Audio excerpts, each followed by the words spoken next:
I'm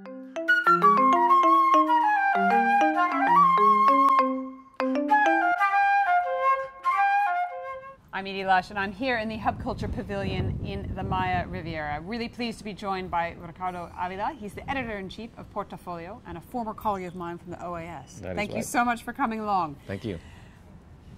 How optimistic are you about Colombia's economic fortunes? Well, Colombia is a country that is doing quite well in relative terms, of course, with the region. This is a country that whose economy has tripled over the past 15 years, and at the same time, even despite Latin America's problems now, the region is slowing down. Colombia's GDP growth rate should be around 3 or 3.5% this year, which looks, in comparison to Brazil or Argentina or Venezuela or even Chile and Peru, quite well. And how does the peace process impact business and finance? Well, the expectation is that if this process is successful, investment will go up, and at the same time, of course, the country will save a huge amount of money that it devotes to the conflict. Colombia has one of the largest armies in the Americas, probably the largest in Latin America, with the exception of Brazil.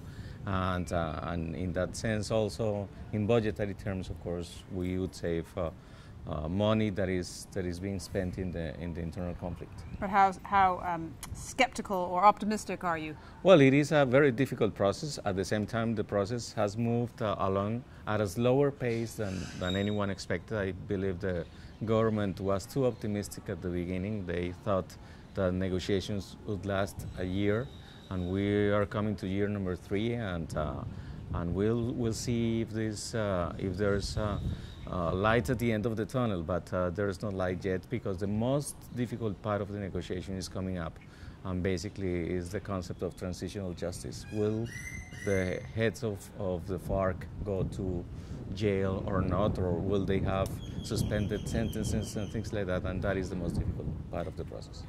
I want to just switch gears a little bit and look at this issue of financial inclusion, which has been a huge topic here at the WEF. And I wonder about your experience looking at business and finance in Colombia, and what eyes that gives you, what view that gives you. Well, the region is moving along, but it is moving at a slower pace than other regions in the world. And in the particular case of Colombia, you have basically 2/3 of the population have access to a financial product.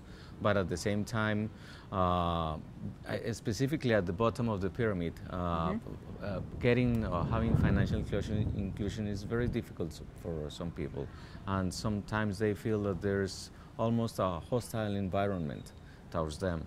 And there are lots of initiatives in place, and the numbers look positive, but we still have a long, long way to go.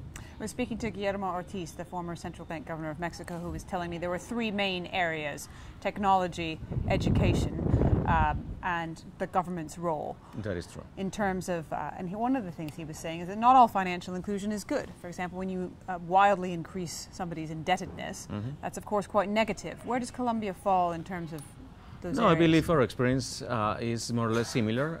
In the first time, you have this explosion of microfinance institutions, and in some cases, exactly, you find these problems of people getting more debt than they can assume.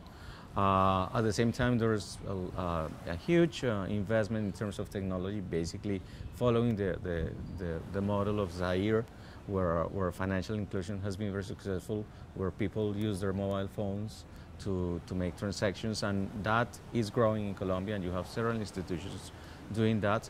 And the government is playing a role. There's just been a law that passed through Congress, basically aimed at increasing financial inclusion and diminishing the cost of transactions made over your mobile phone. So, I mean, the things are being put in place in a sense, but I mean, we have to see the results. Ricardo, thank you so much for stopping by the Hub Culture Pavilion here in the Maya Riviera, and I'm Edie Lush.